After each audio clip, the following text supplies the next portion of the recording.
and the life. No one comes to the Father but by me. John chapter 14, verse 6.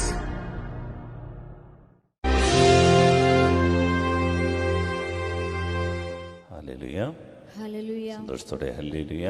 Hallelujah. വലുതേരെ വരുത്തി പറയാമോ? Hallelujah. ഹല്ലേലൂയ. ഹല്ലേലൂയ. Hallelujah.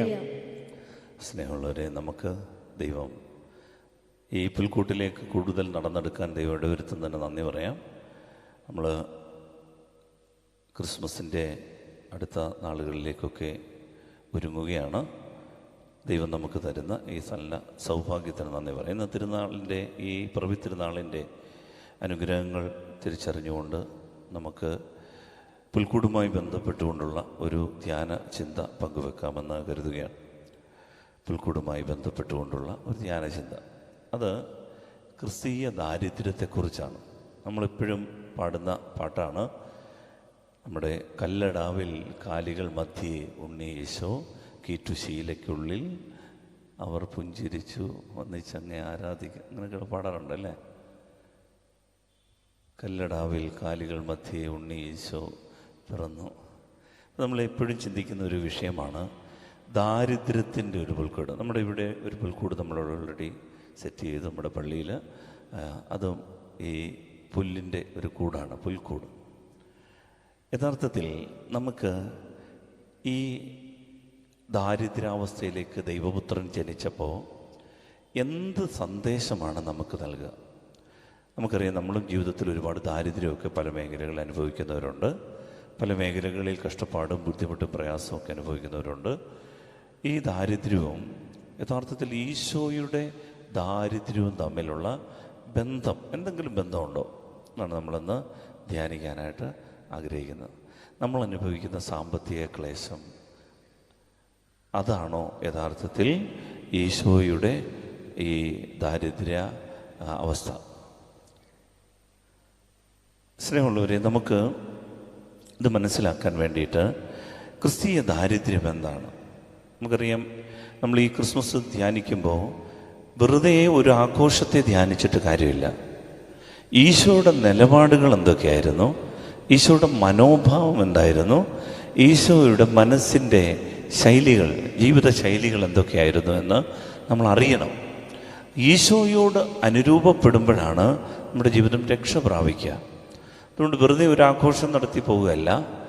Isho എന്ത് നിലപാടാണ് സ്വീകരിച്ചത്, ഈശോ എന്ത് ഫിലോസഫിയാണ്, തത്വശാസ്ത്രമാണ് വെച്ചു പുലർത്തിയത്, ഈശോയുടെ ജീവിതശൈലി എന്തായിരുന്നു, ഇത് നമ്മൾ മനസ്സിലാക്കണം. ഇത് മനസ്സിലാക്കാതെ നമ്മൾ ക്രിസ്ത്യാനികളാകാൻ പറ്റില്ല.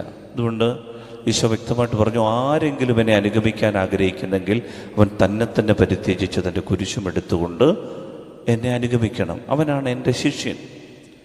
ഒരു ക്രിസ്ത്യാനി എന്ന് പറഞ്ഞാൽ ഈശോയുടെ ശിഷ്യനാണ് എന്ന് പറഞ്ഞാൽ ഈശോയെ പോലെ ആകുക എന്നുള്ളതാണ്. അപ്പം ഇന്ന് നമ്മൾ ഈ പുൽക്കൂടിൻ്റെ ദാരിദ്ര്യത്തെക്കുറിച്ച് ഒന്ന് മനസ്സിരുത്തി ധ്യാനിക്കണം. യഥാർത്ഥത്തിൽ ചോദ്യം ശ്രദ്ധിച്ച് കേൾക്കണം. ഞാൻ ഈ പറയുന്ന കാര്യങ്ങളൊക്കെ ശ്രദ്ധാപൂർവം കേൾക്കണം. അച്ഛന് ഞങ്ങളെ ഉതപ്പിന് കാരണമാക്കി എന്തൊക്കെയോ പഠിപ്പിച്ചു എന്ന് ചിന്തിക്കരുത്.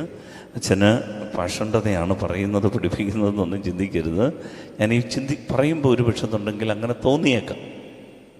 പക്ഷേ അതല്ല, കത്തോലിക്ക സഭയുടെ പഠിപ്പിക്കലിൽ നിന്ന് വ്യത്യസ്തമായിട്ട് ഒന്നും പഠിപ്പിക്കില്ല. അതുകൊണ്ട് പ്രിയപ്പെട്ട ദൈവമക്കളെ, ശ്രദ്ധയോടെ കേൾക്കണം. യേശു ദരിദ്രനായിരുന്നോ? അതാണ് ചോദ്യം. നമ്മൾ സൂക്ഷ്മമായി പുസ്തകം വായിച്ച് മനസ്സിലാക്കുമ്പോൾ നമുക്ക് മനസ്സിലാകും ഈശോ അത്ര കണ്ട് ദരിദ്രനായിരുന്നില്ല എന്ന് പറഞ്ഞാൽ. നമുക്കറിയാം, ബൈബിളിൽ പുതിയ നിയമം സൂക്ഷ്മമായി വായിക്കുമ്പോൾ നമുക്ക് മനസ്സിലാകും ഈശോയുടെ മാതാപിതാക്കളെ എടുത്താൽ തീർത്തും ദരിദ്രരായിരുന്നു അവർ. ബൈബിളിലൂടെ സഞ്ചരിച്ച നമുക്ക് മനസ്സിലാകും ജോസഫ് വളർത്തുപിതാവാണ്. ജോസഫ് അത്ര കണ്ടൊരു ദരിദ്രനായിരുന്നു. ജോസഫിനെ കുറിച്ച് ബൈബിൾ ഉപയോഗിക്കുന്ന പദം ടെക്ടോൺ എന്നൊരു പദമാണ്. ടെക്ടോൺ എന്ന് പറഞ്ഞാൽ തച്ചൻ. തച്ചൻ എന്ന് പറഞ്ഞാൽ നമ്മൾ ചിന്തിക്കുന്ന രീതിയിലുള്ള ഒരു അർത്ഥമല്ല ടെക്ടോൺ എന്ന ഗ്രീക്ക് പദം. ജോസഫ് ഒരു തച്ചനായിരുന്നു എന്ന് എഴുതുമ്പോൾ പദം ടെക്ടോൺ എന്നൊരു പദം ഉപയോഗിക്കുമ്പോൾ ആ പദത്തിൻ്റെ അർത്ഥമെന്ന് പറയുന്നത് വെറുതെ ഒരു ആശാരി എന്നുള്ള അർത്ഥത്തിലല്ല. നമ്മുടെയൊക്കെ പൂട്ടൊക്കെ പിണഞ്ഞു പോകുമ്പോൾ, അത് തുറക്കാനാകാതാകുമ്പോൾ, പൂട്ട് പറഞ്ഞു പോകുമ്പോൾ നമ്മൾ പെട്ടെന്നുള്ള വിളിക്കും, രാഘവ എവിടെ ഇപ്പോൾ, ഇങ്ങോട്ട് വന്നേ, ദേ പൂട്ട് പറഞ്ഞു. അപ്പോൾ രാഘവൻ വരും. ഉടനെ നമ്മളത് ശരിയാക്കി തരുമ്പോൾ നമ്മൾ രാഘവൻ്റെ കയ്യിലേക്ക് ഒരു 50 രൂപ വെച്ച് കൊടുക്കും. നമുക്ക് അങ്ങനത്തെ ഒരു തച്ചനായിരുന്നില്ല. ടെക്ടോൺ എന്ന വാക്കിൻ്റെ അർത്ഥം ഒരു കാർപ്പൻ്റർ എന്ന അർത്ഥത്തിലല്ല. അതിൻ്റെ മീനിങ് ആർക്കിടെക്റ്റ് എന്നൊരു പദത്തിലാണ് ഉപയോഗിക്കുക. സൂപ്പർവൈസർ എന്നൊരു പദം അതിൻ്റെ മീനിങ് ആണ് അതിനോട്. Supervisor, architect. അങ്ങനെയെങ്കിൽ സാധാരണ ഒരു തച്ചനായിരുന്നില്ല യൗസേപ്പ് പിതാവ്. അദ്ദേഹത്തിന് ഒരു ആലയൊക്കെ ഉണ്ടായിരുന്നു. ഇന്നും അവിടെ നമ്മൾ ജെറുസലേമിൽ പോകുമ്പോൾ, പ്രത്യേകിച്ച് നസ്രത്തിൽ പോകുമ്പോൾ, ഗലീലയിൽ പോകുമ്പോൾ അവിടെ ജോസഫിൻ്റെ ആലയെക്കുറിച്ച് നമ്മൾ കാണുന്നുണ്ട്. പണിശാല, ജോസഫിൻ്റെ പണിശാല. പ്രിയപ്പെട്ടവരെ, അത് ഇന്നും ആർക്കിയോളജിയിൽ സൂക്ഷിക്കുന്ന ഒരു യാഥാർത്ഥ്യമാണ്. അങ്ങനെയെങ്കിൽ ജോസഫിന് ഒരു വീട്, ജോസഫിന് ഒരു പണിശാല ഒക്കെ ഉണ്ടായിരുന്നു. അത്ര കണ്ട് ദാരിദ്ര്യം ഉള്ള ആളായിരുന്നില്ല ജോസഫ്. വീണ്ടും ജോസഫിനെ കുറിച്ച് സൂക്ഷ്മമായി പരിശോധിച്ചാൽ ജോസഫിന് 2 കഷണം പറമ്പ്, 2 തുണ്ട് പറമ്പുണ്ടായിരുന്നു സ്വന്തമായി. ഒന്ന് അദ്ദേഹം അധ്വാനിച്ച് ജീവിച്ച് നേടിയെടുത്ത ഒരു തുണ്ട് പറമ്പാണ് നസ്രത്തിലുള്ളത്. അതുകൊണ്ടാണ് നസ്രത്തിൽ അവർ വന്ന് താമസമുറപ്പിച്ചു. അവൻ നസ്രായൻ എന്ന് വിളിക്കപ്പെടും. നസ്രത്തിലൊരു വീടുണ്ടായിരുന്നു ഈശോയ്ക്ക്. അത് ജോസഫ് അധ്വാനിച്ചുണ്ടാക്കിയ ഒരു വീടാണ്. റോമ ഗവർണറെ ഭയപ്പെട്ട് ഈജിപ്തിൽ നിന്ന് പലായനം ചെയ്ത് വന്നപ്പോൾ ജെറുസലേമിൽ വീണ്ടും ഹെറോദ് അന്തിപ്പാസാണ് ഭരിക്കുന്നത് എന്ന് മനസ്സിലാക്കി അദ്ദേഹം അവിടെ നിന്ന് നസ്രത്തിൽ വന്ന് താമസിച്ചു. ഈ നസ്രത്തിൽ അദ്ദേഹത്തിന് താമസിക്കാൻ ഒരു വീട് അദ്ദേഹം ഉണ്ടാക്കി. എന്നാൽ അദ്ദേഹത്തിന് മറ്റൊരു പറമ്പ് ബത്ലഹേമിൽ, 100 മൈലുകൾക്കിപ്പുറം ജെറുസലേമിനടുത്തുള്ള ബത്ലഹേമിനുണ്ടായിരുന്നു. ഒന്ന് ഗലീലിയിൽ, ഒന്ന് ജെറുസലേമിനടുത്ത് ബത്ലഹേമിൽ. അതുകൊണ്ടാണ് അദ്ദേഹം പേരെഴുതിക്കാനായി ഓരോരുത്തരും താന്താങ്ങളുടെ നഗരമായ എവിടെ പോയി? നഗരങ്ങളിലേക്ക് പോയി. ജോസഫ് എവിടെ നിന്നുള്ളവനായിരുന്നു? ബത്ലഹേമിൽ നിന്നുള്ളവനായിരുന്നു. കൊണ്ട് പേരെഴുതിക്കാൻ തൻ്റെ സ്വന്തം നാട്ടിലേക്ക് പോയി. അവിടെ കുടുംബം അവിടെയായിരുന്നു. സ്വാഭാവികമായിട്ട് നമുക്ക് അനുമാനിക്കാം അദ്ദേഹത്തിൻ്റെ ഒരു കുടുംബം അവിടെ ഉണ്ടായിരുന്നു. കുടുംബത്തിൽ ഒരു വീതം മകനെന്ന നിലയിൽ അവിടെ ഉണ്ടായിരുന്നു. ചിന്തിച്ചാൽ ജോസഫിന് 2 കഷണം പറമ്പ് ഉണ്ടായിരുന്നു. ഹല്ലേലൂയ, ഹല്ലേലൂയ, ഹല്ലേലൂയ, ഹല്ലേലൂയ. പ്രിയപ്പെട്ട ദൈവമക്കളെ, താങ്കളുടെ നഗരത്തിൽ പോയപ്പോൾ ജോസഫ് അവിടെയും ഒരു തുണ്ട് പറമ്പ് ഉണ്ടായിരുന്നു എന്ന് അനുമാനിക്കും. വീണ്ടും നമുക്ക് മനസ്സിലാക്കാം, ഈശോ ഒരു തെരുവുകുട്ടിയായിരുന്നില്ല. ഈശോ വളർന്നതും ജനിച്ചതും ഒരു കുടുംബത്തിലായിരുന്നു. ബന്ധുബലമുണ്ടായിരുന്നു. അനാഥമായൊരു ബാല്യം ആയിരുന്നില്ല ഈശോയ്ക്കുണ്ടായിരുന്നത്. മാതാപിതാക്കളുണ്ടായിരുന്നു, സഹോദരങ്ങളുണ്ടായിരുന്നു, വളർത്തച്ഛനൊരു ജോലിയുണ്ടായിരുന്നു. പ്രിയപ്പെട്ടവരെ, എല്ലാ തരത്തിലും ഒരു സോഷ്യൽ സെക്യൂരിറ്റി, ഫാമിലി ബാക്ക്ഗ്രൗണ്ട് ഈശോയ്ക്ക് ഉണ്ടായിരുന്നു. ഇനിയും ഈശോ ജനിച്ചപ്പോൾ പൂജരാജാക്കന്മാർ വന്ന് അവന് കാഴ്ചവെച്ചു. എന്തൊക്കെയാണ് കാഴ്ചവെച്ചത്? പൊന്ന്, മേറ, കുന്തിരിക്കം. പൊന്ന് എന്ന് പറഞ്ഞാൽ സ്വർണം. ഈശോയ്ക്ക് രാജാക്കന്മാർ പൊന്ന് കാഴ്ചവെച്ച് അവർ നിക്ഷേപ പാത്രങ്ങൾ തുറന്ന്, എന്ന് പറഞ്ഞാൽ പാത്രത്തിലാണ് കൊണ്ടുവന്നത്. അതൊരു പേഴ്സിനകത്ത് കൊണ്ടുവന്നല്ല, അത് ഒരു ചുമന്ന പേപ്പറിനകത്ത് പൊതിഞ്ഞ പൊന്നല്ല, മറിച്ച് ഒരു പാത്രത്തിൽ. ഒരു വീട്ടിൽ ഇത്തിരി പൊന്നൊക്കെ ഉള്ളത് ചില്ലറ കാര്യമാണോ? ഇത്തിരി പൊന്നൊക്കെ ഉള്ളത് ആ വീട്ടിൽ ഇത്തിരി പണമൊക്കെ ഉണ്ട് എന്നതിൻ്റെ സൂചനയാണ്. അപ്പം ചോദിച്ചേക്കാം, പിന്നെന്തിനാണ് അച്ഛാ നമ്മളിന്നും പാടുന്നത് ഈ കല്ലടാവിൽ കാലികൾ മധ്യേ ഉണ്ണീശോ കീറ്റുശീലയ്ക്കുള്ളിൽ പിറന്നു എന്ന് പറയാൻ കാര്യം എന്താ? എന്തിനാണ് ഈ കല്ലടാവ്? വളരെ ശ്രദ്ധയോടെ നമ്മൾ വായിക്കണം. മത്തായിയുടെ സുവിശേഷത്തിൽ നമ്മൾ വായിക്കുമ്പോൾ ഈശോ ജനിച്ചപ്പോൾ ഈശോ ജനിച്ച് ഈശോയെ കിടത്തുന്നത് ഈ പുൽത്തൊട്ടിലാണെങ്കിലും അവർ വന്ന് ഈശോയെ കാണുന്നത് ഒരു ഭവനത്തിലാണ്. ഇത് പാറമടയ്ക്കകത്തുള്ള ഒരു കല്ലടാവിൽ അല്ല വന്ന് കാണുന്നത്, മറിച്ച് ഒരു ഭവനത്തിലാണ് അവർ വന്ന് കാണുന്നത്. മത്തായിയുടെ സുവിശേഷം 2-ാം അധ്യായം 11-ാം വാക്യം വായിക്കാമോ? ആര് വായിക്കും?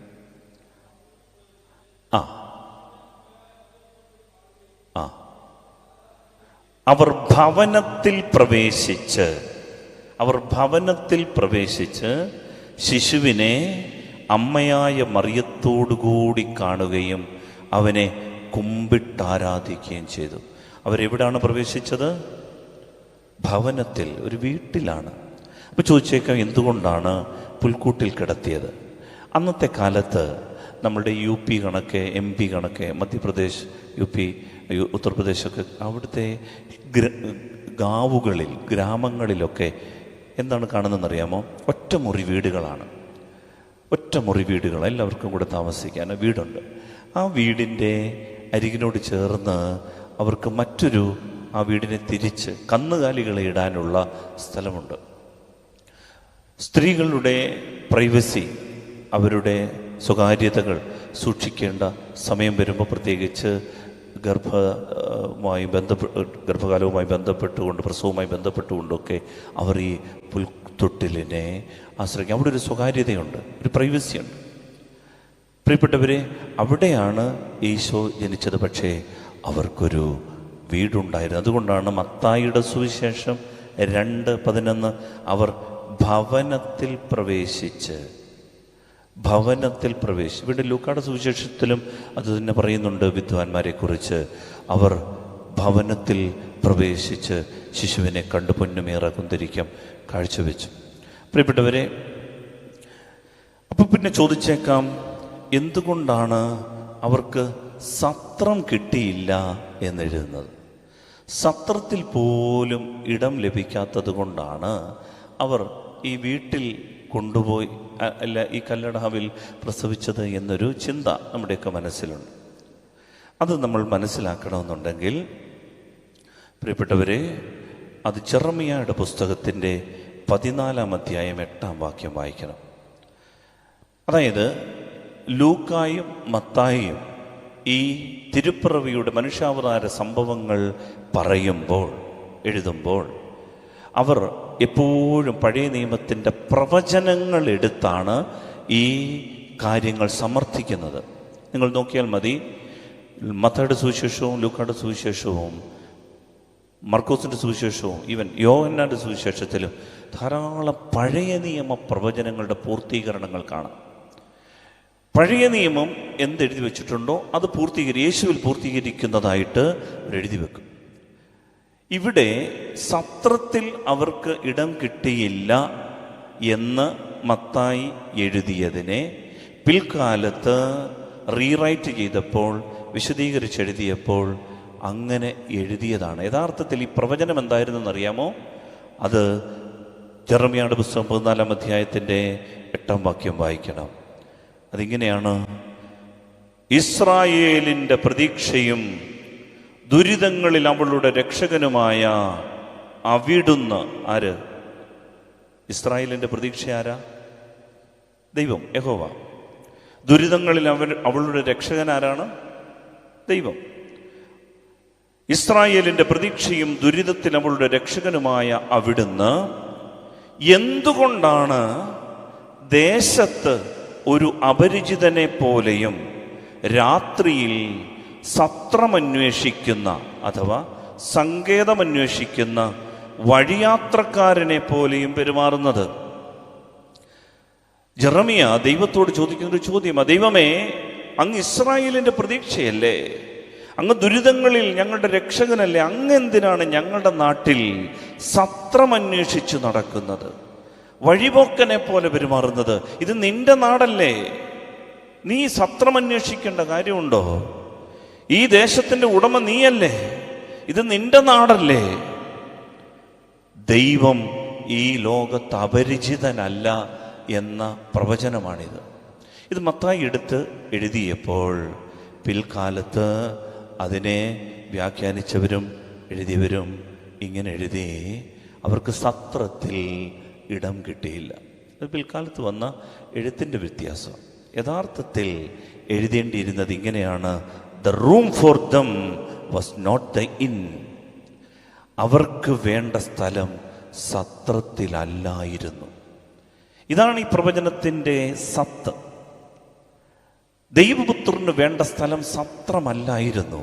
കാരണം ദൈവം ദേശത്ത് അപരിചിതനല്ല, സത്രം അന്വേഷിക്കുന്നവനല്ല.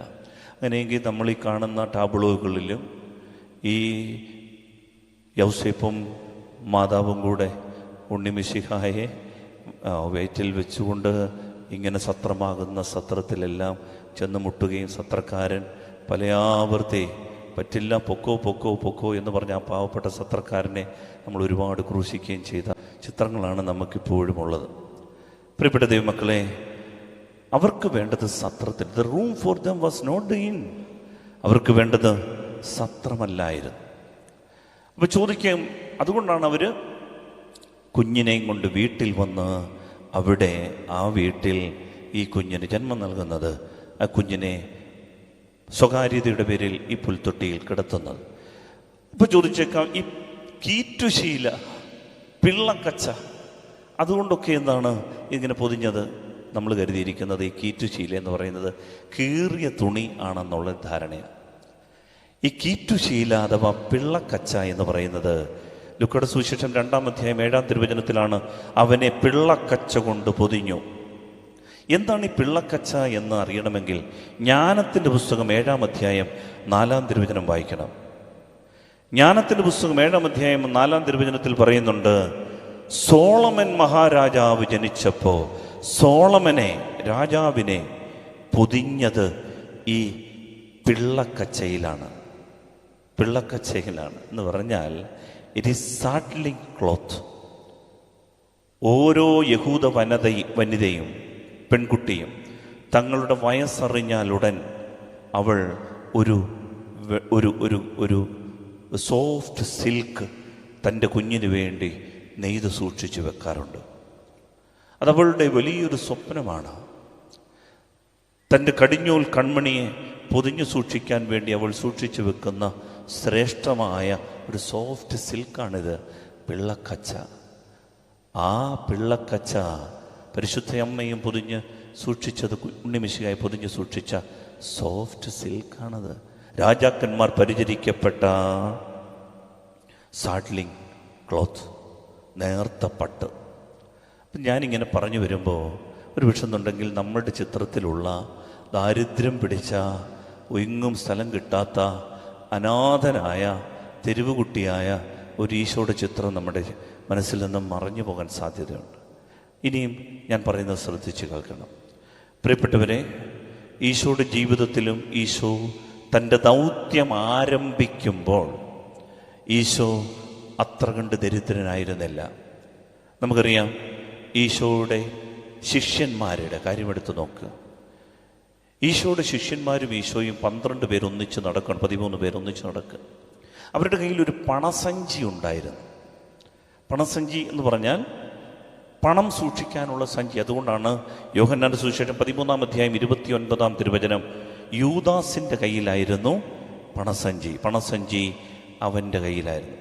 ഈ പണസഞ്ചി ഉണ്ടായിരുന്നു എന്ന് പറയുമ്പോൾ നമ്മുടെ ബാങ്ക് കണക്കെ ഇത് ശേഖരിച്ച് വെക്കാനാണ്. എന്തിന്? പൈസ വേണം കാര്യങ്ങൾ നടക്കണമെങ്കിൽ. 13 പേരുടെ ഈ കാര്യങ്ങൾ നടക്കണമെന്നുണ്ടെങ്കിൽ പണസഞ്ചി വേണം. അവരുടെ കൂടെ നടക്കുന്ന ആളുകൾക്ക് ഭക്ഷണം വേണമെങ്കിൽ പണസഞ്ചി വേണം. അപ്പോൾ ചോദിച്ചേക്കാം, ഈ പണസഞ്ചിയിൽ എങ്ങനെയാണ് പണം വന്നുകൊണ്ടിരുന്നത്? ഈശോയുടെ കയ്യിലെ പണസഞ്ചിയിൽ എങ്ങനെയാണ് പണം വന്നുകൊണ്ടിരുന്നത്? ലൂക്കായുടെ സുവിശേഷം 8-ാം അധ്യായത്തിൻ്റെ 1 മുതൽ 3 വരെയുള്ള വാക്യങ്ങൾ വായിച്ചാൽ ഈ പണത്തിൻ്റെ സോഴ്സിനെ കുറിച്ച് വ്യക്തമായിട്ട് എഴുതി വച്ചിട്ടുണ്ട്. ഈശോയ്ക്ക് എങ്ങനെയാണ് ഈ പൈസ വന്നത്? ഈശോയുടെ ഈ ടീമിന് പണസഞ്ചിയിൽ, ഈ പേഴ്സിൽ എങ്ങനെയാണ് പണം വന്നിരുന്നത്? അതിൻ്റെ ഒരു വഴി വായിക്കാമോ? ലൂക്കായുടെ സുവിശേഷം 8-ാം അധ്യായം 1 മുതൽ 3 വരെയുള്ള വാക്യങ്ങൾ.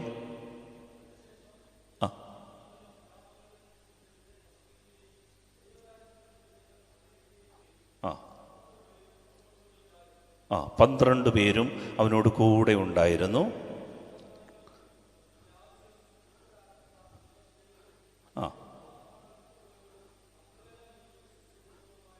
കുറേ സ്ത്രീകളും അവരുടെ കൂടെ ഉണ്ടായിരുന്നു എന്നാണ് പറഞ്ഞു വരുന്നത്. മഗ്ദലേന മറിയം, 7 പിശാചുകൾ വിട്ടുപോയ മഗ്ദലേന മറിയം, പിന്നെ ആരൊക്കെയായിരുന്നു?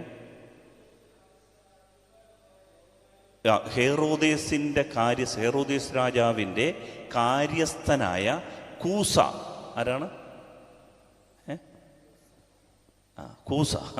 കൂസായുടെ ഭാര്യയും പിന്നെ ആരാ?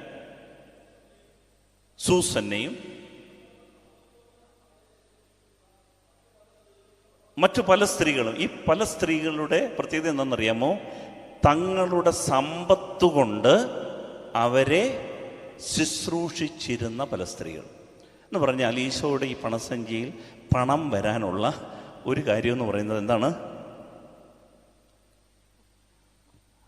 പേടിക്കണ്ട, ഞാൻ ചോദിക്കാൻ പോകുന്നില്ല. എന്താണ്? തങ്ങളുടെ സമ്പത്ത് കൊണ്ട് അവരെ ശുശ്രൂഷിച്ചിരുന്ന പല സ്ത്രീകൾ. അന്നത്തെ കാലത്ത് സ്ത്രീകൾക്ക് ജോലിയൊന്നും ഇല്ലായിരുന്നു. അന്നത്തെ കാലത്ത് സ്ത്രീകൾ ജോലിയൊന്നും ചെയ്തില്ല. സ്ത്രീകളെ ഒരു 2ാം കിട പൗരന്മാരായി കണ്ട ഒരു കാലമാണ് 2000 വർഷങ്ങൾക്ക് മുൻപ്. പക്ഷേ അന്ന് സ്ത്രീകൾ സഹായിച്ചെന്ന്. എങ്ങനെയായിരിക്കും അവരുടെ ഈ പൈസ വന്നത്? ഞാൻ ഊഹിക്കുന്നു, ഭർത്താക്കന്മാരുടെ കീശയിൽ നിന്ന് ഇവരെടുത്ത് ഈ ശുശ്രൂഷയ്ക്ക് വേണ്ടിയൊക്കെ സഹായിച്ചിട്ടുണ്ടാവും. ഞാനങ്ങനെ അനുമാനിക്കുകയാണ്. പ്രിയപ്പെട്ടവരെ, ഈശോയ്ക്ക് പണസഞ്ചി ഉണ്ടായിരുന്നു. പണസഞ്ചിയിൽ പണം വരുന്നുണ്ടായിരുന്നു. അത് വെച്ചായിരുന്നു ഈ കാര്യങ്ങളൊക്കെ നടത്തിയത്. ഇനി നമ്മൾ ശ്രദ്ധിക്കണം, നമ്മൾ ഈശോയെക്കുറിച്ചൊരു ചിത്രം കാണുമ്പോൾ, ദരിദ്രനായ ഈശോയെക്കുറിച്ച് ചിത്രീകരിക്കുമ്പോൾ, ചെരുപ്പിടാതെ നടക്കുന്ന, കീറിയ വസ്ത്രമിട്ട് നടക്കുന്ന, തലമുടി വെട്ടാതെ താടി വെടിക്കാതെ അങ്ങനെ അലഞ്ഞു തിരിഞ്ഞ് നടക്കുന്ന ഒരു പിച്ചക്കാരൻ്റെ ഒരു ചിത്രമല്ല ഈശോയ്ക്കുള്ളത്. ഈശോയുടെ നിലപാട് നാം മനസ്സിലാക്കണം. എന്താണ് ദാരിദ്ര്യം? ഇങ്ങനെയൊക്കെ ആകെ ഒരു നിലയും വിലയും ഉണ്ടായിരുന്ന ഈശോ പക്ഷേ ഒരു സുപ്രഭാതത്തിൽ ഈ ജനത്തോട് പറഞ്ഞു, കുറുനരികൾക്ക് മാളങ്ങളും ആകാശപ്പറവകൾക്ക് കൂടുകളുമുണ്ട്, മനുഷ്യപുത്രന് തലചായ്ക്കാൻ ഇടമില്ല. ഹല്ലേലൂയ, ഹല്ലേലൂയ, ഹല്ലേലൂയ, ഹല്ലേലൂയ. ചോദിക്കുമ്പോ ഈശോയെ, അങ്ങനല്ലല്ലോ നിന്റെ അവസ്ഥ. നിനക്ക് വീടുണ്ടായിരുന്നു, സ്ഥലമുണ്ടായിരുന്നു, മാതാപിതാക്കളും ബന്ധുബലവും ഒക്കെ ഉണ്ടായിരുന്നു, അല്പം പണം ഉള്ള ആൾക്കാരും കൂടി ഉണ്ടായിരുന്നു. പ്രിയപ്പെട്ടവരെ, ഈശോയുടെ ശിഷ്യന്മാരായിട്ട് അവര് ഉണ്ടായിരുന്ന ശിഷ്യന്മാരുടെ പ്രത്യേകത നമുക്കറിയാം. ഈ ശിഷ്യന്മാരൊക്കെ ധനികരായിരുന്നു. ഈശോയുടെ 2 ശിഷ്യന്മാർ, രഹസ്യത്തിൽ നടന്ന 2 ശിഷ്യന്മാർ, ഒന്ന് അരിമത്യക്കാരൻ ജോസഫ്, സമ്പത്തുള്ളൊരു ശിഷ്യനായിരുന്നു. നിക്കോദിമോസ് മറ്റൊരു 72 സുപ്രീം കോടതി ജഡ്ജിമാരിൽ ഒരാളായിരുന്നു. പണമുള്ള കൂട്ടുകാരും ഈശോയുടെ കൂടെ ഉണ്ടായിരുന്നു. ഈശോയുടെ രഹസ്യ ശിഷ്യന്മാരായി കഴിഞ്ഞിരുന്ന അരിമത്യക്കാരൻ ജോസഫ് ധനികനായിരുന്നു. നിക്കോദിമോസ് നിലയും വിലയുമുള്ള ഒരു ജഡ്ജിയായിരുന്നു.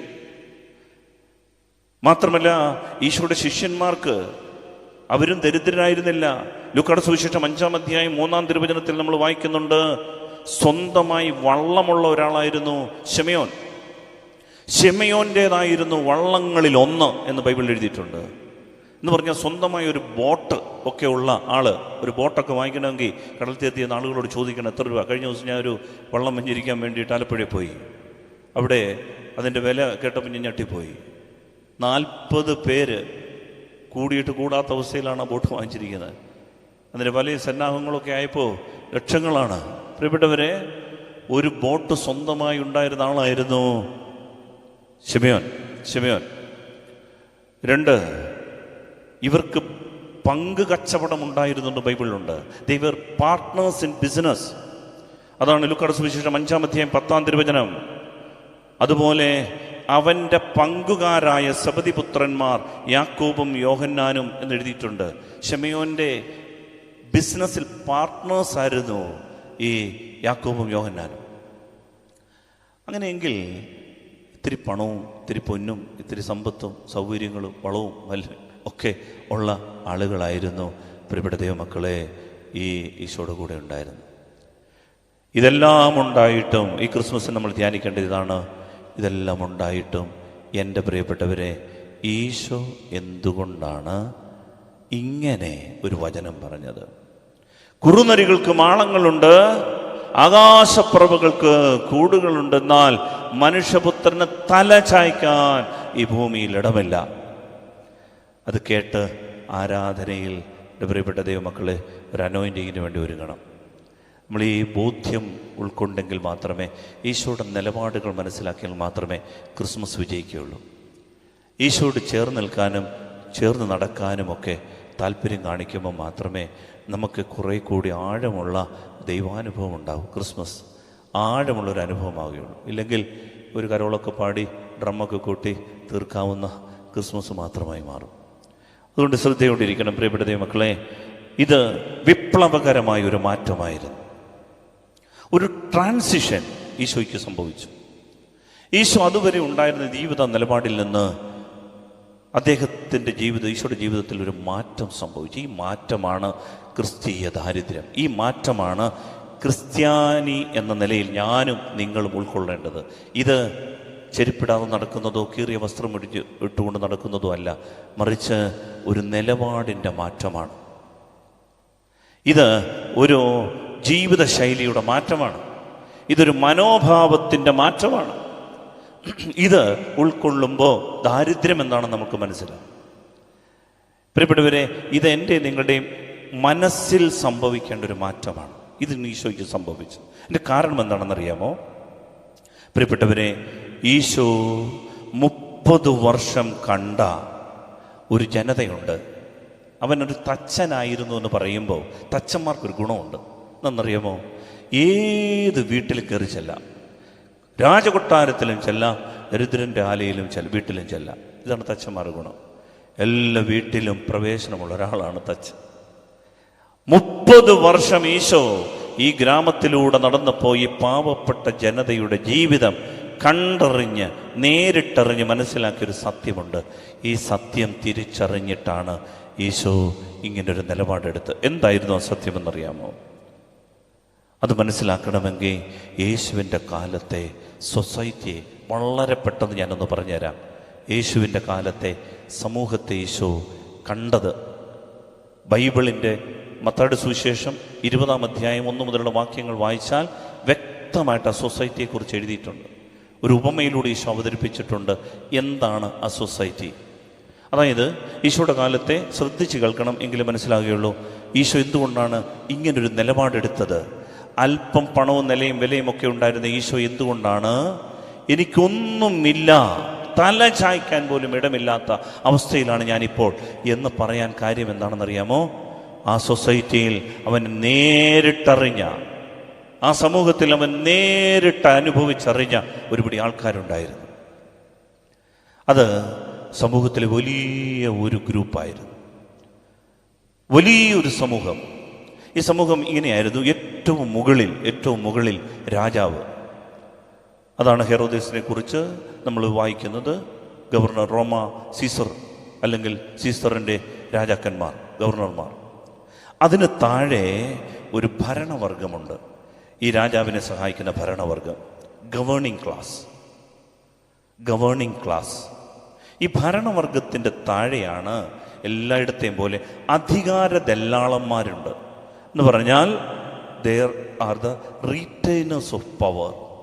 ഈ ഉദ്യോഗസ്ഥ വൃന്ദത്തെ ഇങ്ങനെ താങ്ങി നിർത്തുന്ന ചില ആളുകൾ. ആ കാലത്ത് നിയമജ്ഞരും ഫരീസയരും പുരോഹിതവർഗവുമായിട്ട് ഒരുപിടി ആൾക്കാർ, ഈ പൊളിറ്റിക്കൽ പവറുള്ള ആളുകളുമായി ബന്ധമുള്ള ഉദ്യോഗസ്ഥ വൃന്ദത്തിൻ്റെ അവരെ ചൊൽപ്പിടിക്ക് നിർത്തുന്ന അധികാര ദല്ലാളന്മാർ ഇന്നുമുണ്ട്, ഏത് ഭരണവർഗത്തിലുമുണ്ട്. അതിന് താഴെയായിരുന്നു വ്യാപാരികൾ, മർച്ചൻസ്, ബിസിനസ്മെൻ. ഈ വ്യാപാരികൾക്കും താഴെയായിരുന്നു കൃഷിക്കാർ. അവരാണ് ഫാമേഴ്സ്.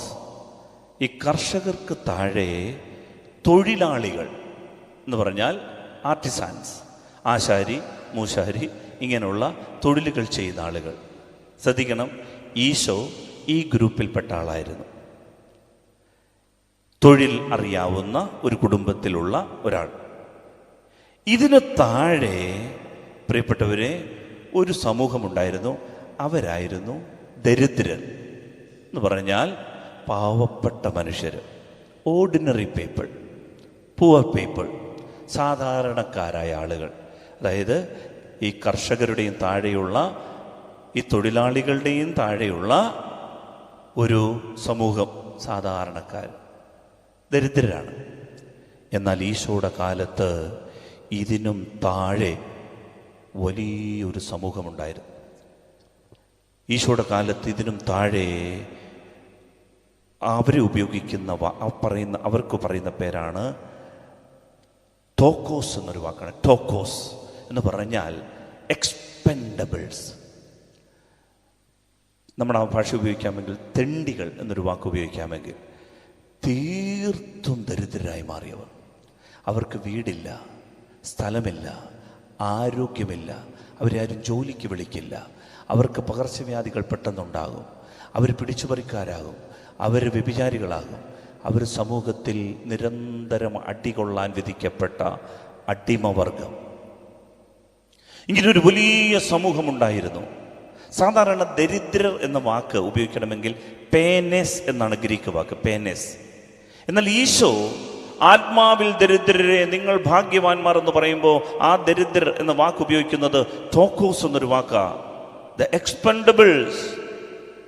അവരെ കുറിച്ചാണ് പ്രിയപ്പെട്ടവരെ പറയുന്നത്. ദൈവം മാത്രമേ അവർക്കുള്ളൂ, പക്ഷെ അവർക്കത് ബോധ്യപ്പെട്ടിട്ടുമില്ല. ദൈവത്തിന് പോലും ഞങ്ങളെ വേണ്ട, സിനഗോഗിൽ നിന്ന് ഞങ്ങൾ പുറത്താക്കപ്പെട്ടു, ചന്തയിലാണ് ഞങ്ങൾ കഴിയുന്നത്. ആ ഉപമയാണ് 20-ാം അധ്യായത്തിൽ നമ്മൾ വായിക്കുന്ന മത്തായിയുടെ സുവിശേഷം. നിങ്ങൾക്ക് ആ ഉപമ അറിയാം. ഒരു മനുഷ്യന് മുന്തിരിത്തോട്ടമുണ്ടായിരുന്നു. അവൻ ജോലിക്കാരെ പല മണിക്കൂറിൽ 1-ാം മണിക്കൂറിൽ വിളിച്ചു, 3-ാം മണിക്കൂറിൽ വിളിച്ചു, 6-ാം മണിക്കൂറിൽ വിളിച്ചു, 9-ാം മണിക്കൂറിൽ വിളിച്ചു, 11-ാം മണിക്കൂറിലും ജോലിക്ക് വിളിക്കുന്ന ഒരു ഉപമയുണ്ട്.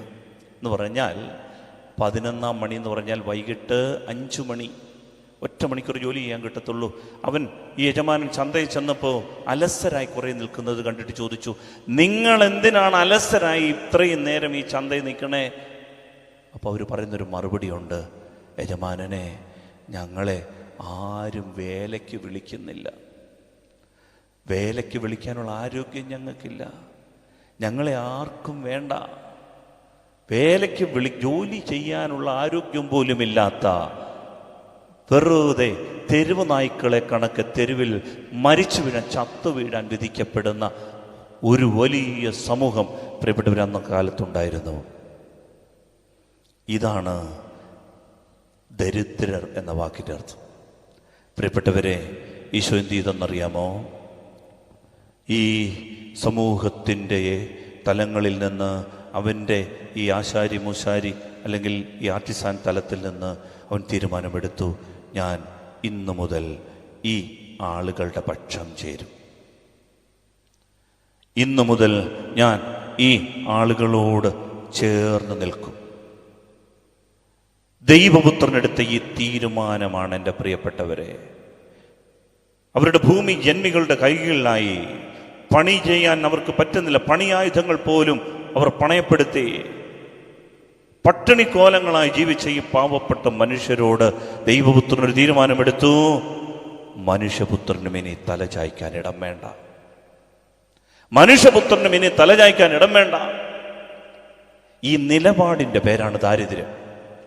എനിക്ക് ഇങ്ങനെയുള്ള പാവപ്പെട്ട മനുഷ്യരെ കാണുമ്പോൾ തോന്നുന്ന, അവരോട് പക്ഷം ചേരാൻ, അവരോട് തോളോട് തോൾ ചേർന്ന് നിൽക്കാൻ എനിക്ക് തോന്നുന്ന ഈ മനോഭാവമുണ്ടല്ലോ, ഇതിൻ്റെ പേരാണ് പ്രിയപ്പെട്ടവരെ ദാരിദ്ര്യം. ഇതാണ് ക്രിസ്തീയ ദാരിദ്ര്യം. ഇതൊരു നിലപാടാണ്, ഇതൊരു മനോഭാവമാണ്. അവരോടൊപ്പം ഇറങ്ങി നിൽക്കാൻ ഞാൻ കാണിക്കുന്ന മനോഭാവത്തിൻ്റെ പേരാ ദാരിദ്ര്യം. അല്ലാതെ ചെരുപ്പിടാതെ നടക്കുന്നതോ കീറിയ തുണി എടുക്കുന്നതൊന്നുമല്ല. ഇതൊരു ആറ്റിറ്റ്യൂഡാണ്. ബോധപൂർവം അവൻ ഈ പാവങ്ങളുടെ തലത്തിലേക്ക് താണു നിന്നു. എന്നിട്ട് പറഞ്ഞു, ഞാനുണ്ട് നിങ്ങളുടെ കൂടെ. അതുകൊണ്ടാണ് അവനെ കുരിശിൽ തറച്ചപ്പോൾ അവൻ്റെ കുരിശിൽ എഴുതി വെച്ചു, INRI, Jesus the നസറേൻ, king of juice. യഹൂദരുടെ രാജാവ് ഇവനാണ്. നസ്രേനായ യേശു എന്ന് എഴുതി വെക്കാൻ കാര്യം എന്താണെന്നറിയാമോ? ഈ വലിയ ഒരു അധകൃത വർഗത്തെ, അവർണരായിട്ടുള്ള ഈ വർഗത്തെ, ഗണികകളുടെയും ചുങ്കക്കാരുടെയും ഈ സമൂഹത്തെ അവൻ കൂടെ കൊണ്ടു നടന്ന് അവരുടെ ചങ്ങാതിയായി, അവരുടെ കൂടെ ഭക്ഷണം കഴിക്കാൻ തുടങ്ങി, അവരോടൊരു പക്ഷം ചേരാൻ തുടങ്ങി. ഇതാണ് എൻ്റെ പ്രിയപ്പെട്ടവരെ ദാരിദ്ര്യം. ഇപ്പം ക്രിസ്മസ് ഒക്കെ ആഘോഷിക്കുമ്പോൾ ഈ പക്ഷം ചേരുന്ന വിപ്ലവം എന്ന് പറയുന്നത് മനസ്സിലുണ്ടാകേണ്ട മാറ്റം. നമ്മൾ മുതിർന്നവരോടും വലിയവരോടുമൊക്കെ വളരെ പെട്ടെന്ന് ക്ഷമിക്കും. പക്ഷേ നമ്മളിൽ താണവരോട് ക്ഷമിക്കാൻ നമുക്ക് പാടാ. അവരോട് പക്ഷം ചേരാനും നമുക്ക് മടിയാ, കഴിയുന്നത്ര ഒഴിവാക്കും. ക്രിസ്മസ് അല്ലത്, ക്രിസ്മസ് അല്ല. ക്രിസ്മസ് എന്ന് പറയുന്നത് ഈ ദാരിദ്ര്യം ഒരു ശാപമാണെന്നുള്ള രീതിയിൽ കൊണ്ടു നടക്കുന്ന ആളുകളുണ്ട്. ദാരിദ്ര്യം എന്ന് പറയുന്നത് പൈസ ഇല്ലാത്തവർ മാത്രമല്ല, പൊളിറ്റിക്കൽ പോവർട്ടി ഉണ്ട് എന്ന് പറഞ്ഞാൽ രാഷ്ട്രീയ ദാരിദ്ര്യം, രാഷ്ട്രീയ സ്വാധീനമില്ലാത്ത ആളുകളുണ്ട്. ആരും അവർക്ക് വേണ്ടി വക്കാലത്ത് പിടിക്കാനില്ലാത്തവരുണ്ട്. ഇന്റലക്ച്വൽ പോവർട്ടി ഉണ്ട് എന്ന് പറഞ്ഞാൽ ബുദ്ധി ഇല്ലാത്തതല്ല, ബുദ്ധി ഉപയോഗിക്കാതെ നടക്കുന്ന ആളുകൾ. പ്രിയപ്പെട്ടവരെ, അങ്ങനെ ഇന്റലക്ച്വൽ പോവർട്ടി, മാനസിക ബലമില്ലാത്തവരുണ്ട്. തൊട്ടതിന് പിടിച്ചതിനൊക്കെ കരയുന്നവര്, മനസ്സുകൊണ്ട് ഇടിഞ്ഞു പോകുന്നവരുണ്ട്.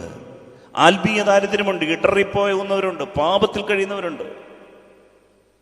സാമ്പത്തിക ദാരിദ്ര്യമുണ്ട്, അക്ഷരാർത്ഥത്തിൽ പണമില്ലാത്തവരുണ്ട്. ഇതെല്ലാം കൂടി ഒരു മനുഷ്യനിൽ വന്നു ചേരുമ്പോൾ അവനെടുത്ത പേരാണ് തോക്കോസ്, ദരിദ്രൻ.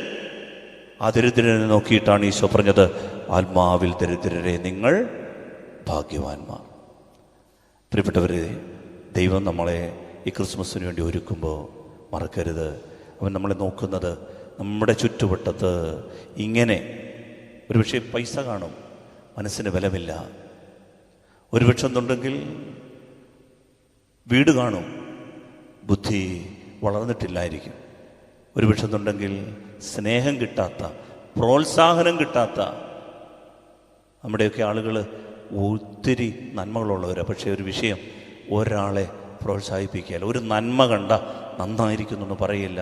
ദാരിദ്ര്യം പിടിച്ച അവസ്ഥയിൽ കഴിയുന്ന ആളുകളുണ്ട്. അവർ കൊതിക്കുന്നത് ഒരു പ്രോത്സാഹനം, ഒരു നല്ല വാക്ക്, ഒരു പുഞ്ചിരിയാ. ഈ ക്രിസ്മസ് അർത്ഥപൂർണമാകണമെങ്കിൽ ഒരു നിലപാടെടുക്കണം പ്രിയപ്പെട്ടവരെ. മനോഭാവമാണ് യഥാർത്ഥത്തിൽ പുതിയ നിയമം. അതിനാൽ നമ്മൾ ഈ ആരാധനയിൽ നമ്മുടെ കർത്താവിനോട് പ്രാർത്ഥിക്കുകയാണ്, ഈശോയെ ഒരു ബ്ലെസ്സിങ് എനിക്ക് തരണം. ആറ്റിറ്റ്യൂഡുകൾ മാറണം. ദാരിദ്ര്യം എന്ന് പറയുന്നത് ഈശോ എടുത്തതുപോലെ താഴേക്ക് ഇറങ്ങാനുള്ളൊരു മനസ്സാണ്. ഒരു പടി കൂടി നമുക്കൊന്ന് താഴോട്ടിറങ്ങി നിൽക്കാൻ ഈശോ നമ്മെ സഹായിക്കട്ടെ. നമുക്ക് ആരാധന പൂർത്തിയാക്കാം.